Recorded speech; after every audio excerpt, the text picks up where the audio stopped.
কেউ যায় দিল্লি, কেউ যায় পিন্ডি। এই বিকাশ নম্বর নিচ্ছে, এনআইডি নম্বর নিচ্ছে, মানুষের মা বোনদের বিভ্রান্ত করছে বিভিন্ন কথা বলে। তাদের এক লোক পালিয়ে গিয়েছিল পিন্ডিতে। যারা নির্বাচনের আগেই অসৎ কাজ করে, কোনোভাবেই তাদের পক্ষে সৎ কাজ করা সম্ভব নয়। তারা যদি ক্ষমতায় যায়, পারবে? পারবে না। এই দেশে একমাত্র শহীদ জিয়া এবং খালেদা জিয়া প্রমাণ করে দেখিয়েছে যে কিভাবে দুর্নীতিকে দমন করতে হয়। এটা আমাদের কথা না, এটি আন্তর্জাতিক সংস্থার কথা। যারা পৃথিবীর বিভিন্ন দেশে দুর্নীতি কত বেশি হচ্ছে না কম হচ্ছে এটি বিভিন্নভাবে পরীক্ষা নিরীক্ষা করে, সেই আন্তর্জাতিক সংস্থা দেখিয়েছে যে 96 সাল থেকে 2001 সাল পর্যন্ত যারা ক্ষমতায় ছিল, ওই যে যারা পালিয়ে গেছে 5ই আগস্ট, ওরা যখন তখন ক্ষমতায় ছিল, দুর্নীতি কিভাবে দেশকে গ্রাস করেছিল। ঠিক আপনারা যখন প্রতিবাদ করে এখানে বহু মানুষ আছেন যারা 2001 সালে ভোট দিয়েছিলেন, কারা আছেন 2001 সালে ভোট দিয়েছিলেন? এই যে বহু মানুষ হাত তুলেছে। 2001 সালে এই দেশের মানুষ খালেদা জিয়াকে নির্বাচিত করে সরকার গঠন করতে দিয়েছিল।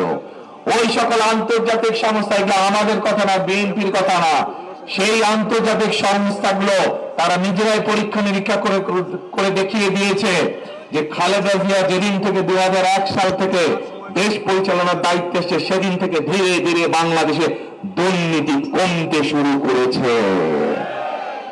প্রিয় ভাই বোনেরা, সেজন্যই বললাম, যারা এখনই মানুষকে বিকাশে টাকা পাঠায়, ভোট কিনতে চায়, বিভ্রান্ত করতে চায়, নির্বাচনের আগেই যারা মানুষের সাথে অসৎ সম্পর্ক করতে চায়, অসৎ উদ্দেশ্য, অসৎ পরামর্শ দেয়, তারা কেমন করে সৎ মানুষের শাসন কায়েম করবে?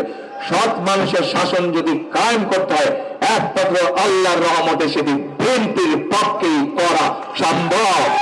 সেটি একমাত্র করা সম্ভব ধানের শীষের পক্ষে এই দেশের সৎ মানুষের শাসন করা সম্ভব। প্রিয় ভাই বোনেরা, এখন তাহলে কি প্রমাণ হলো? প্রমাণ হলো আপনারা দেখেছেন বিএনপির সময় এই দেশের মানুষের পাশে বিএনপি কিভাবে কাজ করেছে। বিএনপির সময় এই দেশের এলাকার স্কুল কলেজ থেকে শিক্ষা করে, নারী শিক্ষা থেকে শুরু করে দেশে প্রচুর মানুষ গিয়েছে। বিএনপি সময় দেখেছেন আপনারা কিভাবে বিভিন্ন কলকারখানা প্রতিষ্ঠিত হয়েছে, গ্রামগঞ্জের রাস্তাঘাট গুলো তৈরি হয়েছে, স্কুল কলেজ গুলো তৈরি হয়েছে। সবকিছু যদি আমরা বিবেচনা করি, এই দেশে একমাত্র হচ্ছে ধানের শীষ বা বিএনপি যারা এই দেশের মানুষের কথা চিন্তা করে। আমরা দেখেছি অতীতে কি দেখেছি যে কিছু হলে পাশের এক দেশে চলে যায়, কেউ চলে যায় না, এখনো চলে গিয়েছে। আবার গতকালকে আমরা দেখেছি যে এক লোক পালিয়ে গিয়েছিল। কোথায় পালিয়ে গিয়েছিল জানেন? পিন্ডি পালিয়ে গিয়েছিল।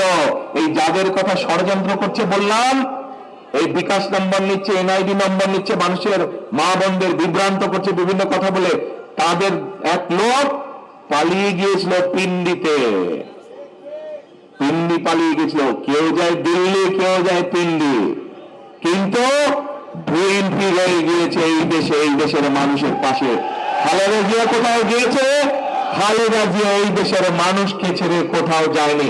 মৃত্যুকে মেনে নিয়েছে, যুদ্ধ করেছে, প্রতিবাদ করেছে, কিন্তু এই দেশের মানুষকে ছেড়ে খালেদা জিয়া কোনোদিন যায়নি, কোথাও কোনো দেশে যায়নি। খালেদা জিয়া নিজেই বলে গিয়েছেন যে এই দেশই হচ্ছে খালেদা জিয়ার প্রথম এবং শেষ ঠিকানা। কাজে বিএনপি হচ্ছে এই দেশের, বিএনপি সেই জন্যই বলে থাকে প্রথম বাংলাদেশ আমার, শেষ বাংলাদেশ আমার।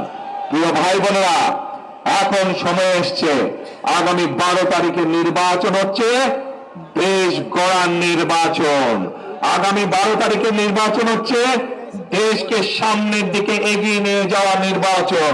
আগামী 12 তারিখের নির্বাচন হচ্ছে রাষ্ট্র পুনর্গঠনের নির্বাচন। আগামী 12 তারিখের নির্বাচন হচ্ছে জনগণের শাসন কায়েম করার নির্বাচন। আগামী 12 তারিখের নির্বাচন হচ্ছে সৎ মানুষদেরকে নির্বাচিত করার নির্বাচন। আগামী 12 তারিখের নির্বাচন হচ্ছে রাসূল করিম সাল্লাল্লাহু আলাইহি সাল্লামের ন্যায় পরায়ণতার ভিত্তিতে দেশ পরিচালনা করার নির্বাচন। আপনারা কি আমার সাথে একমত? তাহলে আসুন আমাদের লক্ষ্য একটি হবে, আমাদের উদ্দেশ্য একটি হবে, করব কাজ, গড়ব দেশ। সবার আগে আবার বলেন, করব কাজ, গড়ব দেশ। সবার আগে